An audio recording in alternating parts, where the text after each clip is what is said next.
Oh, boy, busy. It's just been crazy and just trying to keep stepping forward. Billy Craig is in Brownsville Station. How did that all come about? How did you get involved with Brownsville Station? Well, I'm very good friends with, well, all the guys, but I became real good friends with the drummer, Henry H. Bomb Weck. We actually met in a recording session down in Memphis about 2005. Me and some friends were recording. Henry got invited to the session, and we met and exchanged numbers and emails and just kind of turned into fast friends. And I had a band that I was in that was kind of a regional success, in the Great Lakes area. We had 3 different songs that were being played pretty heavily, so he knew exactly who I was. And the funny story is he actually called me because at the time Brownsville really wasn't a thought in his mind, because so many years have gone by.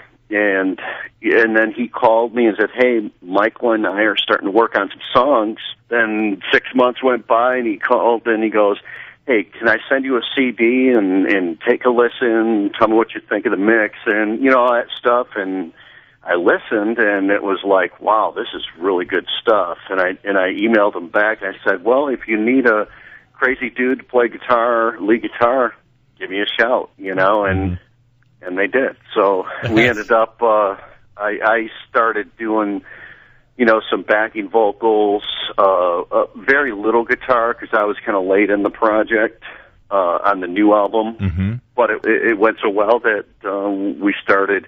This year will be the 3rd year that we're kind of rolling the show out, and it's a lot of fun. Yeah. Now, how far are you going? I mean, you're touring all over the U.S.? This year we're going out with Ted Nugent. A lot of stuff is kind of up in the air still, so we're not sure exactly how many. In the summer, we want to do as many shows as we can. Yeah. But I know I sound like a politician because I haven't answered your question. What was the question? That's okay. What are you running for? That's what I was asking. I'm running as fast as I can. Go, what the heck am I running for? Would I just steal a TV or something? My favorite song always by Brownsville Station, I hope you guys still play it, is Martian Boogie. I love that because... Oh, yeah, that's like our showstopper. Is that? I love that song because just because the line where it says you go to a restaurant called Eat. Great line. They got but 2 teeth in their head.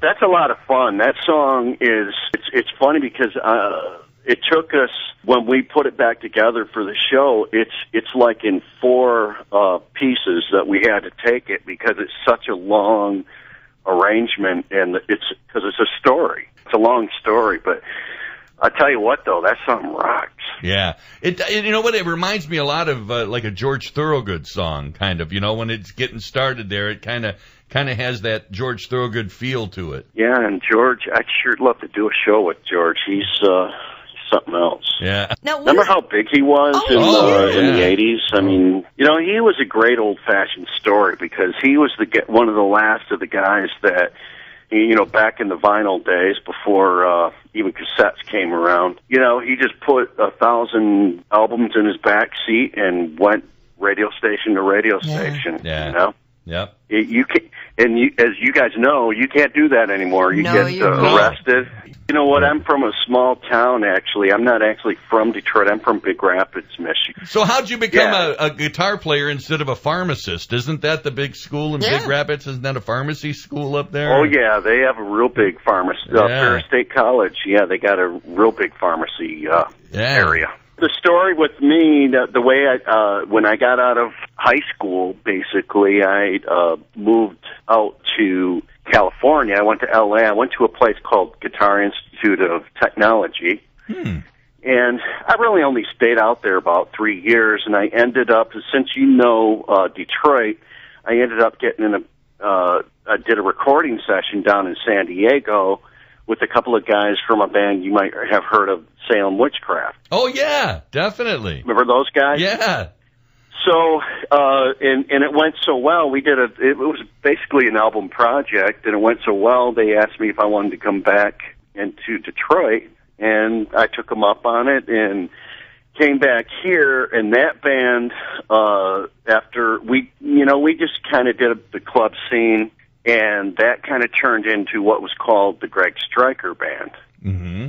If you remember that band. We had a bunch of songs on radio. Time flew, and here we are today. Well, and my question is, obviously you guys are doing a new album, so that's great because you have new, fresh music. What does it feel like to do some classics with some of the people who recorded those way back when? Well, the interesting thing is if you go to BrownsvilleStation.com, there is a brand new album out. Well, actually, it's been out for a little while now.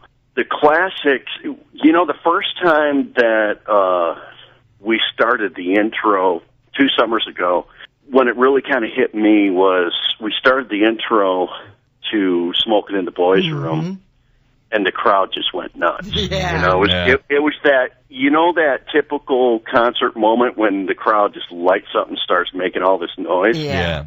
And I was like, I could get used to this. This is cool. That would be like, being in Leonard Skinner and you haven't been in the band and the first time they go into Sweet Home Alabama. Yeah. Right, yeah. Because everybody loves that song. Yeah. And everybody sings that song with you. Those are the times when you can just put the microphone out to the crowd and take a breath because they know all the words. And trust me, that's a trick they do because, when you're on the road doing show after show after show, the vocalists sometimes can get very rough. So, it's nice to be able to put the microphone out and let the crowd sing it. Yeah, we try that here on the radio, but it just generally doesn't work. No, it doesn't work at all. We hold it out there. It's just do a dead sing air. along. Yeah. You couldn't hear anything. There's nothing. Crickets. Well, it's are you guys planning anything in Wisconsin at all? Milwaukee, anywhere? I don't know if we are. I would really love to because the Great Lakes area all the way. I'd love to just go right around Lake Michigan. Yeah. Because I just love the area, and to me, in the summer, there's no better place. Yeah. Right. If you're from the Midwest, you know that. Yeah. And what's the place? Where's the concert place, Louise, that you saw Jay Giles at? The Castle in Charlevoix. Yeah. Yeah. Oh, really? I remember the Castle. It was the best. Yeah. I saw Def Leppard there when I was. Did you really? Oh, cool. That would have been great. It was a great show, and of course, any band up there would have been a great show the way we were at that time. It could have been Barney, and we would have loved it. Oh, that's cool. He's so purple, man. Look at that purple dude. What kind of suntan lotion is he using?